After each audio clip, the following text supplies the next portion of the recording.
माझ्या महाराष्ट्रातील बांधवांनो, भगिनींनो आणि मातांनो, नमस्कार. जय महाराष्ट्र. साधारणतः मी एक महिन्यानंतर आपल्याला भेटतोय. गेल्या वेळेला भेटलो होतो तेव्हा मला वाटतं दुसऱ्या दिवशी 1 मे होता, म्हणजे आपला महाराष्ट्र दिन होता. आणि तिथपासून आजपर्यंत साधारणतः मे महिना आता संपला. 1 महिना झालेला आहे. 1 महिन्यामध्ये नेमके आपण कुठे आहोत, आपण काय केलेलं आहे, पुढे काय करायला पाहिजे, ही संपूर्ण माहिती देणं मला असं वाटतं हे माझं कर्तव्य आहे. आणि नाहीतरी आपलं नातं आता एक वेगळं निर्माण झालेलंच आहे.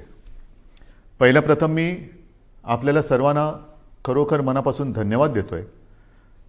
कारण वर्ष दीड वर्ष अत्यंत अवघड असलेली गोष्ट आपण जिद्दीने आणि निश्चयाने पाळत आहात, ती म्हणजे स्वतःवरती काही बंधनं.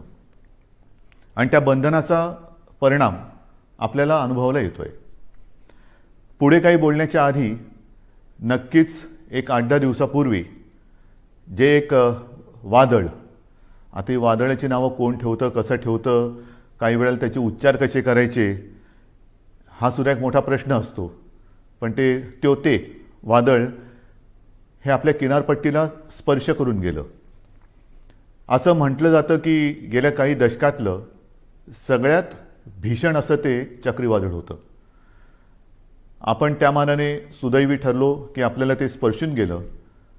पण गुजरातला मात्र पूर्ण ताकदीनिशी ते धडकलं. गेल्या वर्षी आपल्याला आठवतंय निसर्ग चक्रीवादळ आलं होतं, ते तर आपल्या रायगडमध्येच धडकलं होतं. ही आता एक नवीन दुष्टचक्र किंबहुना दुष्ट चक्रीवादळं अशी दरवर्षी आढळायला लागलेली आहेत. किंवा कुठे आदळतील, काय काय विध्वंस करतील, सांगता येत नाही. आणि तो करत असताना मग आपली एक नाही म्हटलं तरी तारंबळ उडते. एक तर करोनाचं संकट, त्याच्यामध्ये हे वादळ, फार पंचायत असते. त्या संपूर्ण किनारपट्टीतल्या काही धोकादायक वस्त्या असतात त्यातील लोकांना हलवणं, बरं ते हलवताना कोविडचे नियम पाळणं, या सगळ्या फार गोष्टी विचित्र असतात. आणि त्याही परिस्थितीमध्ये आपल्या प्रशासनाने फार चांगलं काम केलेलं आहे. जनतेनेही चांगलं सहकार्य केलं आणि म्हणून आपण थोडक्यात निभावलो असं मी म्हणते. आता प्रश्न येतो की हे वादळ आपल्याला स्पर्शून जरी गेलं तरी त्यांनी द्यायचा तो फटका दिलेलाच आहे. मी रत्नागिरी सिंधुदुर्गला जाऊन आलो. हो, मी धावता दौरा केला. कारण मी तिथे गेल्यानंतर एकतर हे वादळ येण्याच्या आधीपासून साधारणतः मिनिटाला माहिती तर मी घेतच होतो. वादळ धडकल्यानंतर सुद्धा ते किती प्रमाणात कुठे काय काय धडकलं, म्हणजे त्याचा जोर जेव्हा आपल्याकडे स्पर्शून जाताना होता, वाऱ्याचा वेग किती आहे, काय किती आहे, हे सगळं मी पूर्ण लक्ष ठेवून होतोच. आणि मग तिथे जाऊन बघितल्यानंतर नुकसान किती झाले ह्याची कल्पना आली. घरावरती झाडं पडलेली आहेत, म्हणजे पडली होती. त्याच्यानंतर काही ठिकाणी वीज पुरवठा खंडित झाला होता. मग आता नुकसान भरपाईची एक गरज असते. ती नुकसान भरपाईची सुद्धा आपण घोषणा केलेली आहे. आणि घोषणा नुसती नाही तर प्रत्यक्ष द्यायला आता ती सुरुवातसुद्धा होणार आहे. महत्त्वाचा मुद्दा असतो ह्याच्यामध्ये तो निकषांचा. मधल्या काळामध्ये माननीय पंतप्रधानांसमवेत जी एक बैठक झाली होती, त्या बैठकीत मी सांगितलं होतं की अशा या आपत्त्या येतात, आपत्ती मागून आपत्ती कधीतरी येते, पण कधी अशी आपत्ती आली, हे चक्रीवादळ आलं, मग पूर येतो, अतिवृष्टी होते, दुष्काळ असतो, तेव्हा केंद्राचे काही निकष आहेत, ज्याला NDRF आणि SDRFच्या निकषाप्रमाणे मदत हे एक परिमाण मानलं जातं. मी त्याही वेळेला विनंती केली होती आणि आता पुन्हा करतोय की ते जे परिमाण आहे, निकष आहेत, ते आता बदलायला पाहिजेत. कारण आता ते थोडे अपुरे पडायला लागलेले आहेत. आता ते निकष काही जरी असले तरी आपण मात्र याही वेळेला कोकणवासियांना आणि जे कोणी त्याच्यामध्ये, म्हणजे अगदी पालघरपासून जिथे जिथे हे नुकसान ज्यांचं झालेलं आहे, त्यांना गेल्या वेळेला वादळात जे निकष लावले ते निसर्ग वादळाचे निकष, त्याच्याप्रमाणेच आपण मदत जाहीर केलेली आहे आणि तशीच ती मदत त्यांना आपण देऊ. हा झाला मुद्दा संकट आल्यानंतर करण्याच्या मदतीचा. पण आता ही संकट जर का वारंवार येणार असतील आणि असं दिसतंय, मग त्याला बदलतं हवामान म्हणा किंवा अन्य काही गोष्टी म्हणा, तर ही वादळ जर का आपल्याकडे दरवर्षी आपल्याला त्रास देणार असतीलच आणि तशी ती देत आहेत म्हटल्यानंतर काही ठिकाणी मात्र ह्या किनारपट्टीवरती कायमस्वरूपी काही उपाययोजना करण्याची गरज आहे. मग ही कायमस्वरूपी उपाययोजनामध्ये काय काय येतं, तर धूप प्रतिबंधक बंधारे आहेत की जेणेकरून लाटा आदळणार नाहीत. मग त्या परिसरामध्ये वीज पुरवठा खंडित होतो, कारण विजेचे खांबच्या खांब उन्मळून पडतात, झाडं उन्मळून पडतात, तरी तारांवरती झाडं पडतात आणि मग तारांबळ उडते आपली. तर अशा वेळेला भूमिगत तारा म्हणजे ज्या वीज वाहक तारा असतात, वायरी असतात, त्या भूमिगत करणं, त्याला आता प्राधान्य देतो आहोत. नंतर भूकंपरोधक घरं काही ठिकाणी करावी लागतील. नंतर आपल्याला ह्या ज्या काही वस्त्या अचानक काही ठिकाणी हलवाव्या लागतात, ही बांधकामंसुद्धा कधी चांगली असतील कधी नसतील, तर पक्के निवारे हे बांधण्याची गरज आहे. पक्के निवारे, कारण काही होऊ शकतं. अशा वेळेला ह्या ज्या काही कायमस्वरूपी सोयी सुविधा आपल्याला करायच्या आहेत त्याच्याबद्दल आपण सुरुवात तर केलेली आहे, पण त्याही बाबतीत केंद्र सरकारशी आपण बोलतो आहोत आणि मला खात्री आहे की केंद्र सरकार लवकरच आपल्याला या बाबतीत नक्की मदत करेल. ही झाली गोष्ट ह्या चक्रीवादळाची, तेच ना त्या वादळाची. मग आपला जो मुद्दा आहे तो साहजिकच आहे. 1-1.5 वर्ष जी लढाई चालली ती कोरोना. या कोरोनाच्या लढाईमध्ये आपण आत्तापर्यंत काय काय केलेलं आहे हे पहिल्यांदा आपल्याला सांगतो. आपण ज्या काही घोषणा केल्या होत्या की कोणाला काय काय देणार, तर साधारणतः आपण कुठे आहोत, काय दिलेलं आत्तापर्यंत, तर अन्न सुरक्षा योजनेमध्ये जवळपास 2,74,000 मेट्रिक टन धान्याचे मोफत वितरण आपण केलेलं आहे.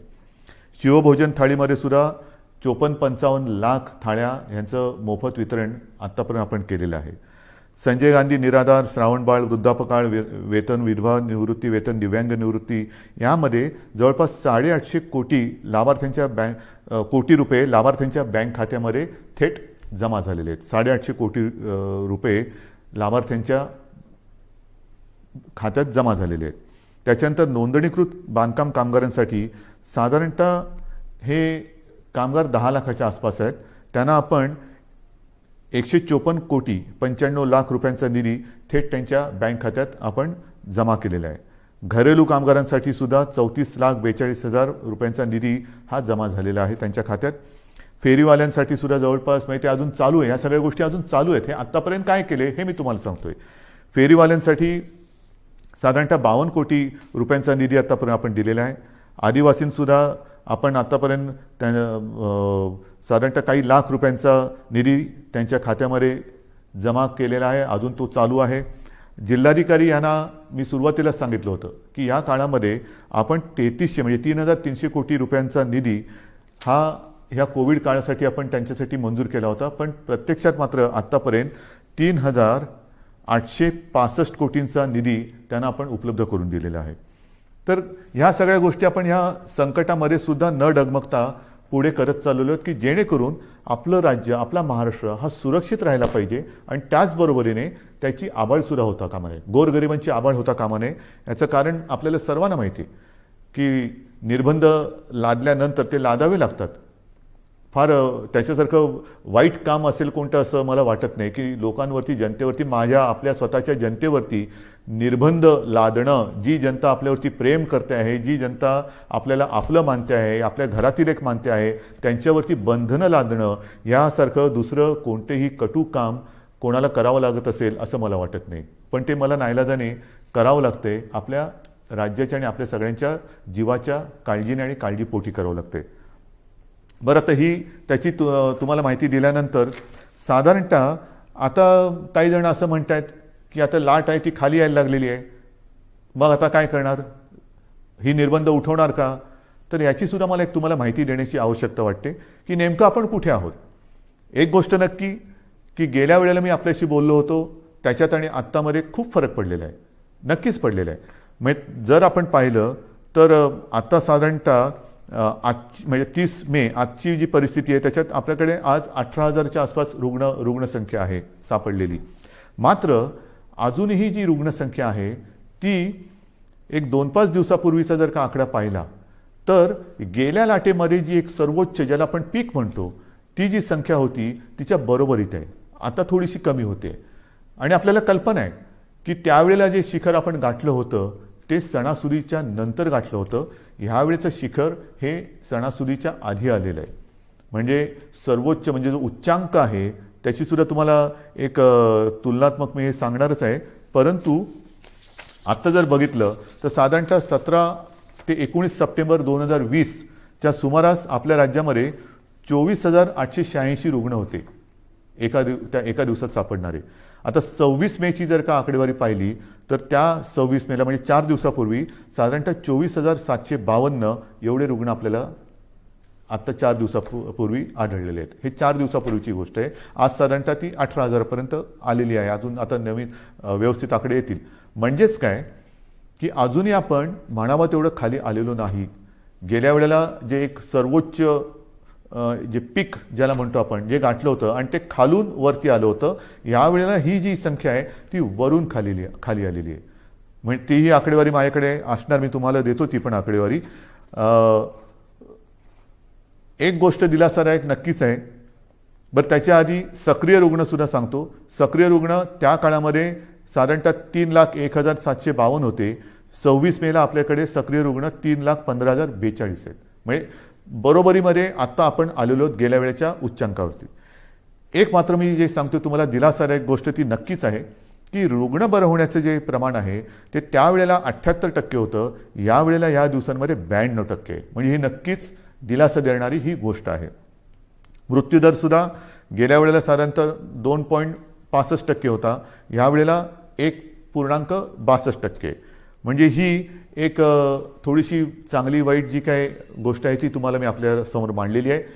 एक गोष्ट लक्षात ठेवा, पुन्हा एकदा सांगतो की रुग्णसंख्या जरी कमी होत चाललेली असली तरी देखील गेल्या वेळेला सर्वोच्च जी रुग्णसंख्या होती तिच्या बरोबरीत आत्ता आपण आलेलो आहोत. त्यावेळेनंतर आपण काही काळ अजूनही तेव्हा कडक लॉकडाऊन केला होता, हा ठेवलेला होता. आता आपण निर्बंध लावतो आहोत, कडक लॉकडाऊन आपण केलेला नाही. पण हे मी तुम्हाला सांगत असताना जशी ही रुग्णसंख्या काही ठिकाणी किंवा बऱ्याच ठिकाणी कमी होत चाललेली असली तरी देखील महाराष्ट्रामध्ये मात्र काही जिल्हे असे आहेत की त्या जिल्ह्यांमध्ये काही कारणं असतील, निर्बंध थोडेसे शिथिल असतील, थोडंसं एक मोकळीक लोक जास्त घेत असतील, काही जिल्ह्यात रुग्णसंख्या हलकीशी वाढताना दिसते आणि ती मला थोडीशी काळजीची गोष्ट वाटते. कारण शहरी भागामध्ये हे प्रमाण कमी होताना दिसतंय, ग्रामीण भागामध्ये हे प्रमाण हलकं वाढताना दिसतंय. हे प्रमाण आता आपल्याला ताबडतोब थांबवावं लागेल. याचं कारण असं की आपण जो एक अनुमान आहे आपल्याकडे की तिसरी लाट येऊ शकते, मग तिसरी लाट कोणात येणार, लहान मुलांमध्ये येणार का, आणखीन कुठे येणार का, तर तिसरी लाट ही अशी काय तारीख सांगून येणार नाही आहे. किती दिवसांनी येणार हे सुद्धा अनुमान आपल्याकडे नाही. हे संपूर्णपणे आपल्या वागणुकीवरती अवलंबून असणार आहे. व्हायरस तर आजही आहे. एक मुळामध्ये महत्त्वाचा फरक आणखीन लक्षात घेण्यासारखा आहे की गेल्या वेळेला जी लाट आली होती त्या लाटेतला व्हायरस आणि ह्या लाटेतला व्हायरस ह्याच्यामध्ये एक फरक पडलेला आहे. आपल्याला सर्वांना कल्पना आहे की आपल्याकडे म्युटेशन झालेलं आहे, म्हणजे त्या विषाणूंनी आणखीन एक अवतार घेतलेला आहे.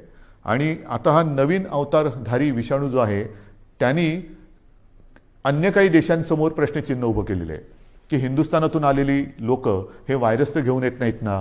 कारण हा जो व्हायरस आहे तो फार वेगाने पसरतो, झपाट्याने ग्रासून टाकतोय. म्हणजे संसर्ग किंबहुना संसर्गित करण्याचा जो वेग आहे तो गेल्या विषाणूपेक्षा प्रचंड आहे, काही पटींमध्ये आहे. तो पटकन पसरतोय, वेगाने पसरतोय, झपाट्याने पसरतोय. आणि एकदा का ग्रासलं तर आणखीन एक गोष्ट थोडीशी या काळामध्ये लक्षात आलेली ती म्हणजे झपाट्याने तो ग्रासून टाकतोय, मात्र बरं व्हायला किंबहुना रुग्णाला बरं व्हायला उशीर लागतोय. ऑक्सिजनची आवश्यकता ही यावेळेला नक्कीच वाढली, कारण संख्या वाढली होती. जशी ऑक्सिजनची आवश्यकता वाढली त्याचप्रमाणे ऑक्सिजनची आवश्यकता नुसतीच वाढली नाही तर ऑक्सिजनची आवश्यकता काही काळ म्हणजे दीर्घकाळ लागली. एखाद्या रुग्णाला ऑक्सिजनची आवश्यकता लागलीच तर काही जण सुदैवी आहेत ते पटकन त्यातनं निघाले बाहेर, पण काही जण हे ज्याला आपण लॉंग कोविड म्हणतो ते रुग्ण ह्या वेळेच्या लाटेमध्ये थोडे प्रमाणात गेल्या वेळेपेक्षा जास्त आढळत आहेत. तर ही एक नाही म्हटलं तरी तुम्हाला मी वस्तुस्थिती सांगितली की गेल्या वेळेची लाट आणि ह्या वेळेची लाट. आता तिसरी लाट त्याच्याबद्दल मी तुम्हाला नंतर सांगणारच आहे. पण ह्या निमित्ताने आता मध्ये हा जो काही उतार आलेला आहे त्या उतारामध्ये आपल्याला गेल्या वेळेला असं वाटलं होतं की किती वाढले, हां ठीक आहे दिवसाला 24,000 सापडले होते ना, त्याच्यापेक्षा पण कितीतरी आपण बेड्स वाढवलेले आहेत. त्या बेडची पण संख्या माझ्याकडे आहे, मी तीही तुम्हाला तेव्हा सांगितली होती की साधारणतः आता टेस्ट करणाऱ्या ज्या प्रयोगशाळा आहेत ह्या अगदी सुरुवातीला 2-1 होत्या, ह्याही तुम्हाला माहिती आहेत. आता सुमारे 600च्या आसपास आपण प्रयोगशाळा संपूर्ण राज्यात, मग RT-PCR आहेत, रॅट आहेत, आणखीनही काही किट नवीन नवीन बाजारात येत आहेत. ही सगळी केंद्र किंवा प्रयोगशाळा पण चालू केलेल्या आहेत. ICU बेड्स वाढवलेले आहेत, ऑक्सिजन बेड्स वाढवलेले आहेत. साधारणतः गेल्या वेळेला 3,60,000 होते, ते आता 4-4.5 लाखापर्यंत एकूण बेड्स गेलेले आहेत. हे जरी सगळं करत असलो तरी एका गोष्टीची आपल्याला फार आवश्यकता आहे आणि ती जेव्हा आता यावेळेला जाणवली ती म्हणजे ऑक्सिजन. मला अजूनही ते दिवस आठवले का घाम फुटतो. ऑक्सिजन आता काही तासापुरताच राहिलेला आहे. ऑक्सिजन केवळ आज रात्रीपुरताच राहिलेला आहे.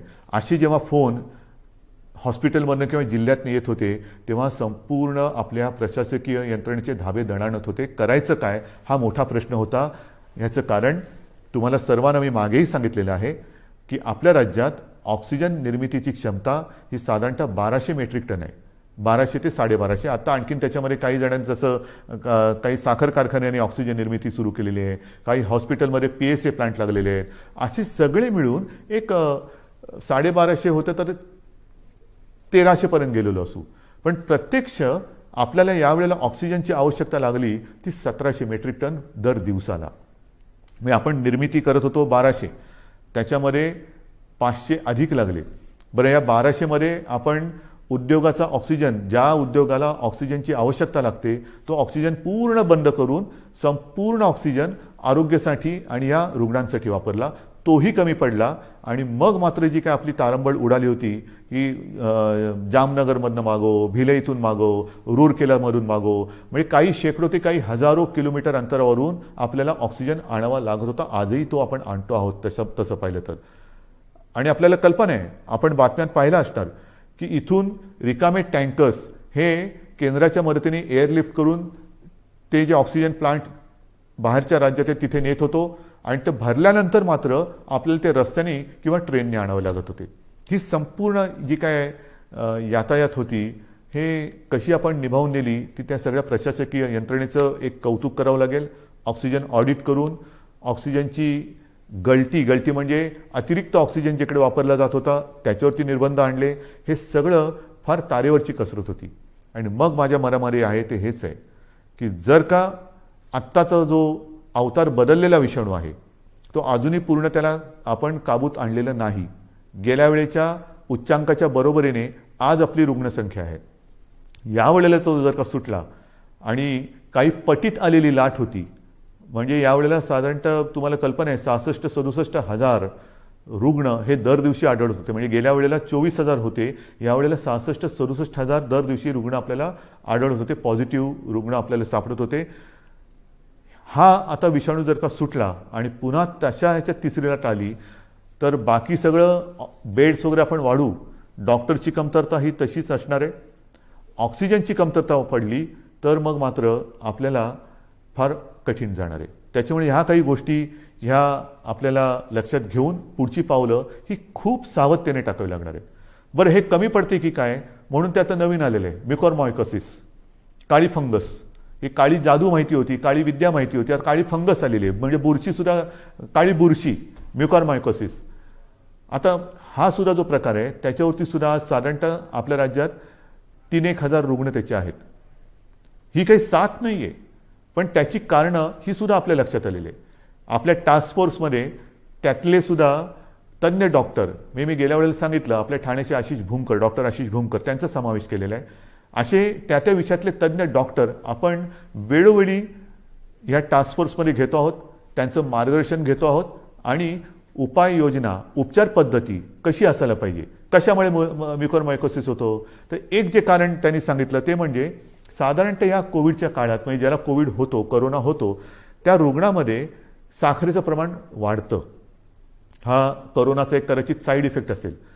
आणि साखरेचं प्रमाण वाढलं असताना जर जास्त प्रमाणात आणि जास्त काळासाठी स्टिरॉइड दिलं गेलं तर मात्र म्युकॉर तर हवेमध्ये आहे, ही फंगस तर हवेमध्ये आहे, तर त्याच्यामध्ये आपल्या रक्तात जे फ्री आयन तयार होतं ते त्याला आकर्षित करतं आणि तिथून म्युकॉरमायकोसिसला सुरुवात होते. मग हे कारण त्यांनी सांगितलं. आणखीन काही कारण आहे का? आणखीन काय करू शकतो. तर ह्या सगळ्या गोष्टी आपण डॉक्टरना सांगतो आहोत. याच्यामध्ये आणखीन एक गोष्ट नव्याने आपण केलेली आहे, ती म्हणजे नवीन एक संकल्पना मी मांडली आणि तिला ते यश येते. माझा डॉक्टर. माझा डॉक्टर. माझा डॉक्टर म्हणजे काय, आपल्याला सर्वांना माहिती आहे की आपल्या कुटुंबाला एक फॅमिली डॉक्टर असतो. काही सर्दी खोकला वगैरे काही झालं तरी आपण पटकन, डॉक्टर मला जरा खोकला आलाय काय करू, डॉक्टर मला कालपासून असंच होते काय करू. हा माझा डॉक्टर हा एक असतो. आणि ह्या डॉक्टरना आपल्या कुटुंबातील जवळपास सर्व सदस्यांच्या तब्येतीची एक माहिती असते. कोणाला कसली ॲलर्जी आहे, कोणाला काय होतं, काय औषध दिलं तर काय त्याला चालतं, काय दिलं तर चालत नाही. त्या डॉक्टरना मी आवाहन केलं. जवळपास काही हजार डॉक्टर, म्हणजे सगळे जर का पकडले तर लाखाच्या आसपास डॉक्टर्स, त्यांच्याशी जसा मी आपल्याशी संवाद साधतोय तसा संवाद त्यांच्याबरोबर साधला आपल्यासोबतच्या तज्ज्ञ डॉक्टरांना घेऊन. आणि हे सगळे वाड्या वस्त्यांमधले डॉक्टर आहेत, पाड्यांमधले डॉक्टर आहेत, अगदी आपल्या गल्लीतले डॉक्टर असतील, आपल्या सोसायटीमधले डॉक्टर असतील. ह्या सगळ्या डॉक्टरना मी आता आवाहन केलं. त्यांनी सुद्धा प्रतिसाद दिलेला आहे. ह्याचं कारण असं की आता पावसाळा येतोय. पावसाळ्याचे साथीचे आजार ते तर आहेत आणि त्याच्यात करोना. तुम्हाला कल्पना आहे की लक्षणं तीच आहेत. सर्दी खोकला ताप, घसा बसणं, घसा दुखणं, इतर पोट बिघडणं. आता हा नेमका रुग्ण ओळखणं हे फार मोठं काम आहे. कोविड आणि नॉन कोविड. पहिल्यांदा आपण कोणाकडे जातो, माझ्या डॉक्टरकडे, आपला डॉक्टर. आणि ह्या डॉक्टरची भूमिका आहे फार मोलाची आहे. कारण दोन गोष्टी आपल्याला आढळल्या की काही म्हणजे 70-75% कोविडग्रस्तांना कोणतीही लक्षणं नसतात. चांगली गोष्ट आहे. आणि तरी देखील कोविड पॉझिटिव्ह आहे म्हणून घाबरून अशी लोक हॉस्पिटलमध्ये जातात. मग आपण असं म्हणतो की अरे यांना खरंच काही गरज नाही आहे. काही वेळेला तर कसल्या औषधाची गरज नसते. काही लोक असेच बरे होतात. पण ती लोक, असे रुग्ण हॉस्पिटलमध्ये बेड्स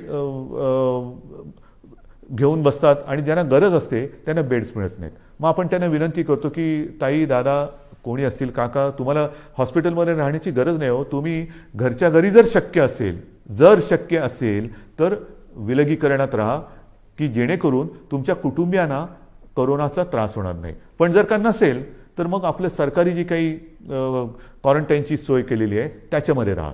मात्र हॉस्पिटलमध्ये तुम्हाला राहण्याची गरज नाही. मग हे एका बाजूला असताना दुसऱ्या बाजूला आपण काही वेळेला म्हणतो की अरे मृत्यूदराचं काय, मृत्यूदर कसा कमी करायचा. मग त्याचं कारण असं येतं की रुग्ण उशिरा हॉस्पिटलमध्ये आला, घरच्या घरी त्याने अंगावर काढलं, दुर्लक्ष केलं, आला तो सिरियस झाला होता, त्याला पण वाचू शकलो नाही. आणि मग तिथे ही महत्त्वाची भूमिका ही ह्या कुटुंबाच्या डॉक्टरनी करायचं आहे, माझ्या डॉक्टरनी, की हे नेमकं ओळखायचं कसं. त्याला औषधं देताना कोणती औषधं द्यायची, कोणाला कोणती औषधं देण्याची गरज आहे, अनावश्यक अनाठई आणि औषधांचा अतिरेक टाळा, हे सर्व तज्ज्ञ डॉक्टरांचं म्हणणं आहे. कारण नसताना औषधं देऊ नका, आवश्यकतेनुसारच औषधं द्या. स्टिरॉइड कोणाला द्यायचं, किती प्रमाणात द्यायचं हे नीट ठरवून द्या. आणि घरी किंवा आपल्या विलगीकरण कक्षामध्ये सरकारच्या किंवा महापालिकांच्या एखादा रुग्ण जर का उपचार घेत असेल तर त्याला नेमकी कोणती लक्षणं आहेत की ते लक्षण दिसल्याबरोबर त्याला हॉस्पिटलमध्ये आणलं पाहिजे की जेणेकरून त्याला हॉस्पिटलमध्ये यायला उशीर होणार नाही आणि त्याचा जीव आपण वाचू शकू. तर ह्या महत्त्वाच्या गोष्टी या फॅमिली डॉक्टरनी करायच्या आहेत. एकतर कोविड नॉन कोविड ओळखणं हे फार महत्त्वाचं आहे. ते ओळखल्यानंतर कोविड रुग्ण असेल, त्याच्या घरामध्ये विलगीकरणाची सोय नसेल तर त्याला सांगितलं पाहिजे की तू कोविडग्रस्त आहेस, तू या इकडे राहा. आणि मग त्याला औषधं देण्याची जबाबदारी आणि हे लक्षणं ओळखण्याची एक जबाबदारी ही या डॉक्टरने करायची.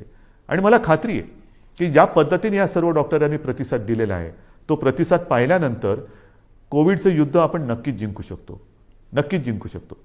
आता तिसरी लाट ही जी काही येणार म्हणतो आहोत, काही जणांचं म्हणणं असं आहे की जर का वयाप्रमाणे म्हटलं तर पहिली लाट ही ज्येष्ठ नागरिकांमध्ये आली, दुसरी लाट ही युवा ते मध्यम वयीन नागरिकांमध्ये आली, तर वयोमानाप्रमाणे म्हटलं तर कदाचित तिसरी लाट ही बालकांमध्ये येऊ शकेल. आणि मग काय करायचं. काही जणांचं म्हणणं आहे की तसं बालकांमध्ये येण्याचं कारण नाही, पण आली तरी घाबरण्याचं कारण नाही, कारण बालकांमध्ये मुळामध्येच रोगप्रतिकारक शक्ती ही आपल्यापेक्षा जास्त असते. मात्र एक गोष्ट लक्षात घ्या की लहान मुलांमध्ये साथ ही येणार नाही, येऊ नये, येणारच नाही ही माझी प्रार्थना आहे. पण ती आलीच तर ती आपल्याच माध्यमातून येणार आहे. जशी आपण एक काळजी घेत होतो की आपल्यामुळे आपल्या घरातील ज्येष्ठांना ह्याचा संसर्ग होऊ नये, तशीच काळजी आता आपण घ्यायला पाहिजे की आपल्यामुळे आपल्या घरातील लहान मुलांना ह्याचा संसर्ग होता कामा नये.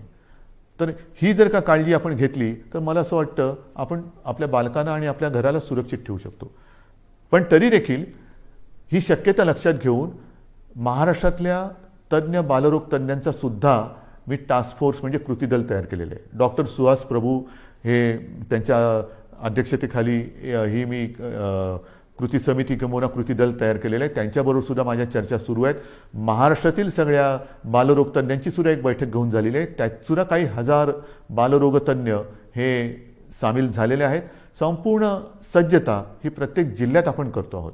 कुठेही सरकार म्हणून आपण कमी पडत नाही आहोत. सगळ्या सोयी सुविधा ज्या ज्या काही करण्याच्या गोष्टी आहेत त्या आपण करतो आहोत. मग महत्त्वाचा आणखीन एक प्रश्न येतो, तो म्हणजे लसीकरण. याची सुद्धा मी तुम्हाला कल्पना दिलेली आहे की साधारणतः 45 वरील वयोगटातील नागरिकांच्या लसीकरणाची जबाबदारी ही केंद्राने घेतलेली आहे. मात्र 18 ते 44 ह्या वयोगटातील नागरिकांची लसीकरणाची जबाबदारी ही राज्याने घ्यायची आहे आणि आपलं राज्य समर्थ आहे. मी पुन्हा एकदा सांगतो, साधारणतः 18 ते 44 वयोगटातील 6 कोटी नागरिक आपल्या राज्यामध्ये आहेत आणि त्या प्रत्येकाला 2 डोस हे जे द्यावे लागणार आहेत, 2 डोस म्हटलं तर 12 कोटी डोस लसीचे घेण्याची एक रकमी एका चेकनी आपली तयारी आहे. आणि जसजसा पुरवठा वाढेल तसतशी आपण लसीकरणाची प्रक्रियासुद्धा वेगात करू, क्षमता अधिक वाढू, 24 तास आपण ती चालू ठेवू आणि लवकरात लवकर या वयोगटातील नागरिक आपण सुरक्षित करू. मात्र त्याला एक मर्यादा आहे. आपली क्षमता आहे पण त्याला एक मर्यादा आहे. क्षमता मी सांगितली, मर्यादा साहजिकच आहे. लसीकरणासाठी लागणारी लस आणि त्याची उत्पादन क्षमता, अजूनही उत्पादन क्षमता आपल्याकडे ज्या लसी निर्माण होत आहेत त्यांची तेवढी झालेली नाही. जे काय मला सांगितलं गेलं होतं त्याच्याप्रमाणे जून महिन्यापासून या पुरवठ्यामध्ये वाढ होईल आणि तो पुरवठा सुरळीत होईल असं मला साधारणतः मे महिन्यात सांगितलं गेलं होतं. मे तर आता संपलेला आहे. आपल्याला लस नाही म्हटलं तरी प्रमाण हळूहळू वाढतं आहे. जसजसं हे प्रमाण वाढेल तसतसं आपण आपल्या या लसीकरणाचा वेगसुद्धा वाढवणार आहोत. आता या महिन्यामध्ये जेवढ्या लसी येतील त्या जास्तीत जास्त लसी आपण घेणार आहोत आणि तेवढ्या सर्व नागरिकांना आपण सुरक्षित करणार आहोत. आजपर्यंत साधारणतः 2 कोटीच्या वर म्हणजे 2.25 कोटी नागरिकांचं आपण लसीकरण केलेलं आहे. म्हणजे 12 कोटी जनतेत साधारणतः 2.25 कोटी नागरिकांना आपण लसीकरण केलेलं आहे. दुसरा डोस, पहिला डोस मधल्या काळामध्ये थोडीशी पंचायत झाली होती पण ती सुद्धा आपण करतोय, कारण ज्यांना पहिला डोस दिला त्यांच्यासाठी दुसरा डोस उपलब्ध नव्हता. मग आपण ते थोडंसं सांभाळून घेतलं आणि त्याकरता मधल्या काळात आपल्याला 18 ते 44 या वयोगटातील नागरिकांचं लसीकरण थोडा काळ स्थगित करावं लागलं होतं. लवकरच ते पुन्हा जोमाने आपण सुरू करणार आहोत. तर ही एक लसीकरणाची परिस्थिती आहे. उच्च शिक्षणासाठी जे परदेशी जाऊ इच्छितात त्या विद्यार्थ्यांसाठी सुद्धा आपण लसीकरणासाठी एक वेगळी सोय केलेली आहे, कारण त्यांचं टाईम टेबल हे वेगळं आहे. तिथल्या टाईम टेबलप्रमाणे तिथे त्यांना जर का पोचायचं असेल तर त्यांच्यासाठी सुद्धा आपण ती तशी सोय केलेली आहे. तर ह्या एक एक गोष्टी मी तुम्हाला सांगत जातोय. आता नेमकं असं आहे की ह्या सगळ्या गोष्टी चालू असताना विषय येतो तो आपला शिक्षणाचा, कारण शिक्षण हा सुद्धा एक महत्त्वाचा घटक आहे. याही बाबतीत आपल्याला कल्पना आहे की 10वीच्या परीक्षांच्या बाबतीत आपण निर्णय घेतलेला आहे की यावर्षी 10वीच्या परीक्षा न घेता त्याच्यासाठी सुद्धा आपण एक मूल्यांकन करून 10वीच्या विद्यार्थ्यांना आपण त्याप्रमाणे पास करणार आहोत. 10वीचा तर निर्णय घेतला, 12वीचं काय करणार? कारण 12वीचा सुद्धा निर्णय घ्यावा लागेल.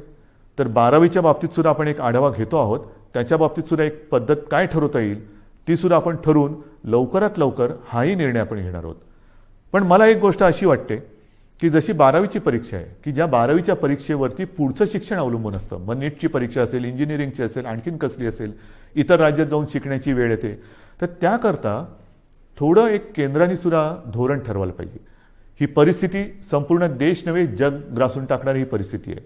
100 वर्षापूर्वी अशी परिस्थिती आली होती आणि त्याच्यानंतर ही परिस्थिती जिला आपण तोंड देत आहोत. तर ज्या परीक्षांचं महत्त्व इतर पुढच्या आयुष्यावरती परिणाम करणारं आहे, भवितव्य त्याच्यावरती अवलंबून आहे. मी माननीय पंतप्रधानांना गेल्या वर्षी एक विनंती केली होती, तीच आज आपल्या माध्यमातून करतोय. कदाचित मी पत्र पण लिहायचे असेल तर पत्र लिहीन, बोलायची आवश्यकता असेल तर बोलीन सुद्धा, की काही वेळेला हे जे निर्णय आहेत ते सर्व देशासाठी त्याचं एक धोरण असलं पाहिजे. की 12वीची परीक्षा आहे, काय करायला पाहिजे, आणखीन काही परीक्षा असतील तर देशात त्याचा जर का एक पडसाद उमटणार असतील तर देशासाठी एक धोरण असायला पाहिजे. शैक्षणिक धोरण हे एक असायला पाहिजे. हा निर्णय हा केंद्राने एक घ्यायला पाहिजे. केंद्राने एक थोडंसं आम्हाला मार्गदर्शन करायला पाहिजे. 10वीचा निर्णय आम्ही घेतला, 12वीचं पण आम्ही घेणार आहोत, पण तो निर्णय देशभर सारखा पाहिजे. नाहीतर एखाद्या राज्यामध्ये समजा ही परिस्थिती आटोक्यात असली तर तिकडे परीक्षा होते, एखाद्या राज्यामध्ये परिस्थिती आटोक्याच्या बाहेर असेल तर परीक्षा होणार नाही. विद्यार्थ्यांचं नेमकं भवितव्य काय, तर त्याच्यात सुद्धा एक समानता असली पाहिजे. ठीक आहे, काही वेळेला राज्यांच्या परिस्थितीनुसार, जसं मी तुम्हाला सांगितलं की आज सुद्धा आपल्या राज्यामध्ये काही जिल्ह्यामध्ये परिस्थिती कोविडची आपण काबूत आणलेली आहे, काही मात्र ठिकाणी थोडीशी अजूनही वाढते आहे. असं काही राज्यांमध्ये आहे. काही राज्यांची परिस्थिती चांगली आहे, काही राज्यांमध्ये अजूनही वाढते, काही राज्य तशी स्थिर आहेत. तर धोरण मात्र एक असायला पाहिजे. आणि मी माननीय पंतप्रधानांना एकदा पुन्हा विनंती करणार आहे. पण त्याचबरोबरीने या गोष्टी ज्या आपण बघतो आहोत की साधारणतः लाटांमागून लाटा येत आहेत, मग काय करायचं. ऑफिसच्या बाबतीत जसं मी म्हटलं की वर्क फ्रॉम होम, तसंच शिक्षणाच्या बाबतीत सुद्धा काही क्रांतिकारक निर्णय आपल्याला घेण्याची गरज आहे. की काय करता येईल, अजूनही हे नेटवर्किंग कसं करता येईल, केबलिंग कसं करता येईल, की मुलांना सुद्धा जर का हा लॉकडाऊन किंवा कोविड अजून काही महिने काही काळ चालला, आपल्याला असं वाटलं होतं की 2020 हे वर्ष कोविडग्रस्त म्हणून होईल आणि 21मध्ये सगळी दारं उघडतील, तर झालं भलतंच. 20पेक्षा अधिक मोठ्या प्रमाणात ती लाट आली. आणि ती लाट आल्यानंतर सणासुदीला अजून सुरुवात व्हायची, त्याच्या आधी ही मोठी लाट आली. पुढे कसं जायचं हा एक प्रश्न आहे. तो प्रश्न सोडवताना शिक्षणाचा प्रश्न कसा सोडवायचा, शिक्षण चालू राहिलं पाहिजे. तर त्याच्यासाठी शिक्षणामध्ये सुद्धा काही क्रांतिकारक निर्णय घेण्याची आवश्यकता आहे. आणि त्याही बाबतीमध्ये आपण निर्णय घेत आहोत, काही योजना तयार करतो आहोत. वर्क फ्रॉम होमसारखं शिक्षण कसं करता येईल, ऑनलाईन काय करता येईल का, या सगळ्या गोष्टी आपण बघतो आहोत की जेणेकरून आपल्याला त्याच्यात त्रास होणार नाही. जसं मी तुम्हाला सांगितलं की तिसऱ्या लाटेची तयारी करताना मी गेल्या महिन्यामध्ये काही उद्योगपतींची बैठक घेतली होती, याही आठवड्यात मी घेणार आहे. की लॉकडाऊनसारखी परिस्थिती निर्माण झाली तरी देखील अर्थचक्र फिरलं पाहिजे. आणि अर्थचक्र फिरण्यासाठी उद्योगधंद्यांनी काय करायला पाहिजे, कामगारांची व्यवस्था कशी केली पाहिजे, ह्या जशा काही गोष्टी करायच्या आहेत तशाच काही गोष्टी आपल्याला शिक्षणासाठी सुद्धा कराव्या लागणार आहेत. आणि ह्या सगळ्या गोष्टी करत असताना आपल्याला सर्व काही हळूवारपणाने पूर्वपदावरती आणावंच लागेल. एक एक एक एक गोष्ट नाही तर प्रत्येक वेळेला कोरोना वाढला की लॉकडाऊन करा, कोरोना कमी झाला की कुलूप उघडा, म्हणजे मला फक्त तेवढंच एक चावीवाल्याची भूमिका करावी लागली. अशी एकदा चावी फिरवा, अशी एकदा चावी फिरवा, हे काय काम आवडणारं काम नाही आहे. आपल्याला कोविडसोबत राहायचं नाही तर कोविडवरती मात करायची आहे. आणि म्हणून मला असं वाटतं की काही गोष्टी ह्या आता आपल्याला जाणीवपूर्वक कराव्या लागतील. मधल्या काळामध्ये एक थोडीशी शिथिलता आणण्याचा आपण प्रयत्न केला. ती शिथिलता, त्याचे दुष्परिणाम ते सुद्धा आपण बघितलेले आहेत. आणि मग काही गोष्टी ह्या आपल्याला अंगीकाराव्याच लागतील. ज्या 3 गोष्टी सातत्याने सांगतो, मास्क वापरा, हात धुवा, अंतर ठेवा, त्याबरोबरीने आपल्याला काही मोहिमा, जसं माझे कुटुंब माझी जबाबदारी, ही मोहीम आपण राबवली, यशस्वीपणाने राबवली, त्याचाही चांगला परिणाम आपल्याला मिळाला. आता पुढे काय करायचं, मला असं वाटतं जर का आपण ठरवलं, आणि आपण ठरवू शकतो, हे जे काही आपण नियंत्रण आजसुद्धा दुसऱ्या लाटेवरती आपण आणलेलं आहे. आज सर्वत्र देशात आणि परदेशात सुद्धा महाराष्ट्राचं कौतुक होते, महाराष्ट्र सरकारचं कौतुक होते. पण हे कौतुक केवळ सरकारचं नाही तर आपलं आहे, मायबाप जनतेचं आहे. सरकार काय करणार, सरकार नियम लावेल, सरकार बंधनं टाकेल, पण जनतेने जर का सहकार्य नाही केलं तर कोणतेही सरकार यशस्वी होऊ शकत नाही. तर आत्ताचं हे नियंत्रण आहे, आत्ताचं जे काही नाही म्हटलं तरी आपण, मी यश अजून म्हणत नाही पण नियंत्रणच म्हणू, हे संपूर्णपणे आपलं श्रेय आहे, माझ्या माता भगिनींचं आणि बांधवांचं श्रेय आहे. आपण सहकार्य केलं नसतं तर कोविडचा लढा आज दुसऱ्या वेळेला आपण काबूत आणू शकलो नसतो. अजून तो संपलेला नाही, पण मला खात्री आहे तुम्ही जिद्दी आहात, तुम्ही लढवई आहात. तुम्ही एकदा जर का मनात आणलं तर ते तुम्ही करू शकता. आणि म्हणून मी तुम्हाला एक गोष्ट आणखीन सांगणार आहे की जसं माझे कुटुंब माझी जबाबदारी आपण एक मोहीम राबवली, मी जबाबदारी मोहीम राबवली, तसं जर का प्रत्येकाने ठरवलं, कारण मी आपल्याला बोललोच की आता शहरी भाग आणि ग्रामीण भागामध्ये ही लाट वाढते आहे. थोडं लाट म्हणजे थोडीशी रुग्णवाढ होते. शहरांमध्ये आता नाही म्हटलं तरी बऱ्यापैकी नियंत्रणात आहे. पण शहरं काय आणि गाव काय, प्रत्येकाने जर का ठरवलं की मी माझं गाव कोरोनामुक्त करीन, कोरोनामुक्त गाव आपण नाही करू शकत. कोरोनामुक्त गाव जर प्रत्येक नागरिकाने जर ठरवलं की माझं घर मी कोरोनामुक्त ठेवीन, माझं घर कोरोनामुक्त, सगळ्यांनी ठरवलं माझं घर कोरोनामुक्त, तर ती वस्ती कोरोनामुक्त झाली. सर्व वस्त्यांनी जर ठरवलं की आपण कोरोनामुक्त राहायचं, गाव कोरोनामुक्त झालं. गावाने सर्व ठरवलं तालुका कोरोनामुक्त होणार, जिल्हा कोरोनामुक्त होणार, सर्व राज्य कोरोनामुक्त होईल. आणि होऊ शकतं, झालेलं आहे. माझ्यासमोर आता 3 नावं आहेत. एक तर आपल्याला सर्वांना कल्पना आहे, आपले पोपटराव पवार, हिवरे बाजार, त्यांनी त्यांचं गाव कोरोनामुक्त केलेलं आहे. त्याचबरोबरीने 2 तरुण मुलं आहेत, मला कौतुक आहे त्यांचं, नवीन सरपंच आहेत. एक आहे ऋतुराज देशमुख, सरपंच घाटणे, तालुका मोहोळ, आणि दुसरी आहे कोमलताई करपे, ह्या सुद्धा आंत्रोळी तालुका दक्षिण सोलापूरच्या. ह्या तिघांनी म्हणजे पोपटराव पवारांनी तर केलंच, पण ह्या दोघांनी 2 तरुण मुलं आहेत, ह्या दोघांनी आपापलं गाव कोरोनामुक्त केलंय. मग ही मुलं करू शकतात तर आपण नाही करू शकत. आजपासून आपण निश्चय केला पाहिजे की गाव कोरोनामुक्त करायचं, कोरोनाला थारा द्यायचा नाही. संपूर्ण सरकारी यंत्रणाही तुमच्यासोबत आहे. ज्या ज्या काही गोष्टी केल्या मी या तिघांशी बोलणार आहे, पोपटरावांशी बोलणार आहे, ऋतुराजशी बोलणार आहे आणि कोमलताईशी सुद्धा बोलणार आहे की काय नेमकं तुम्ही केलं. आणि जर शक्य असेल तर मी एकदा जसं मी आज तुमच्याशी बोलतोय फेसबुकवरनं, तसं या तिघांनाही तुमच्याशी बोलायला लावणार आहे. मी आपल्या राज्यातल्या सर्व सरपंचांना सांगतोय की या 2 सरपंचांनी जर त्यांचं गाव कोरोनामुक्त करू शकले तर आपण आपलं गाव का नाही कोरोनामुक्त करू शकत. आणि हा निश्चय जोपर्यंत आपण करत नाही तोपर्यंत ही नुसती उघडझाप जशी ती गेलेली ट्यूबलाईट कधी उघडझाप कधी पेटते, कधी बंद होते, कधी पेटते, ही अशा ट्यूबलाईटसारखं नको. आपल्याला लख्ख प्रकाश टाकायचं आहे. जे काय करायचं ते लख्ख प्रकाशात करायचं. तर आपल्याला कोरोनामुक्त गाव ही मोहीम आजपासून आता राबवायची.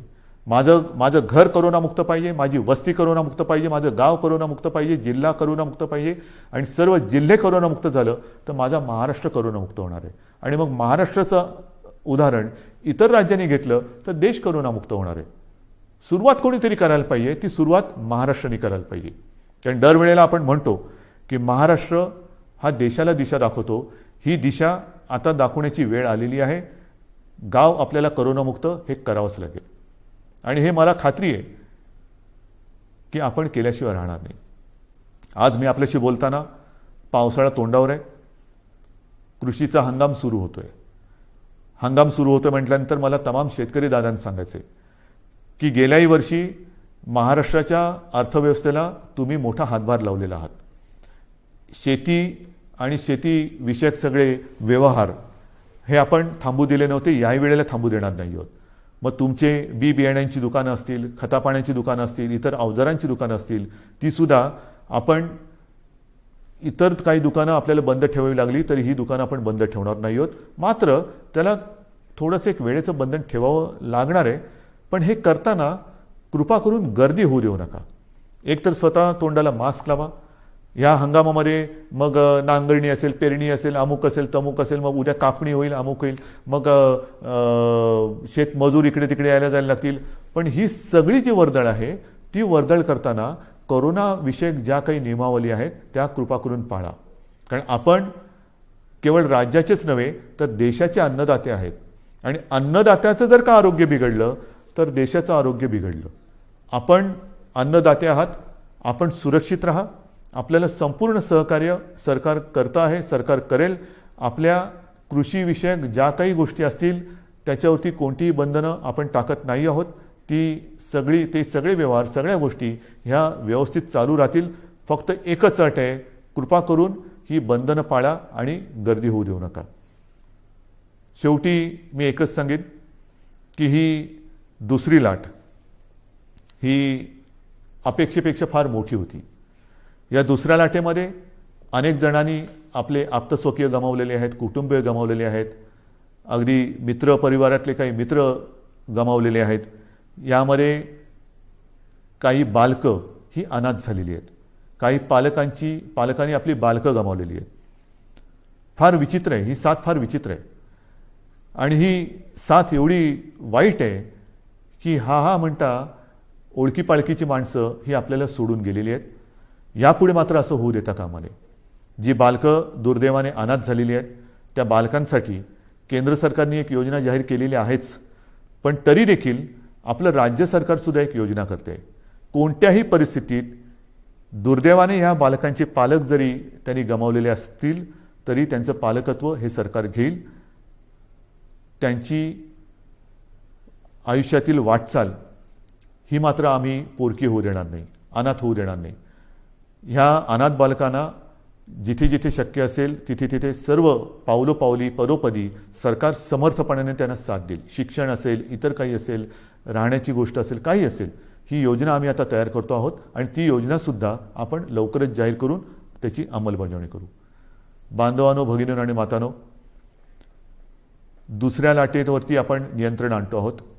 मात्र हे नियंत्रण आणत असताना काही जण कदाचित कुरबुर करतील, कारण अजून नाईलाजाने आपल्याला हे निर्बंध पुढचे 15 दिवस वाढवावे लागत आहेत.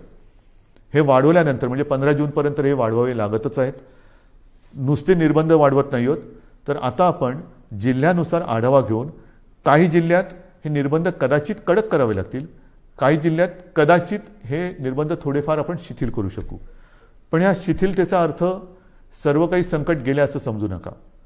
गेल्या वेळेला पहिल्या आणि दुसऱ्या लाटेच्या मधला जो काळ होता त्याच्यामध्ये मोर्चे, समारंभ, इतर काही गोष्टी, लग्नसराई हे आपण फार मोठ्या प्रमाणावरती नाही म्हटलं तरी झालं. ग्रामपंचायतीच्या निवडणुका झाल्या आणि नंतर मात्र ती दुसरी लाट अपेक्षेपेक्षा काही पटीत जास्त आली.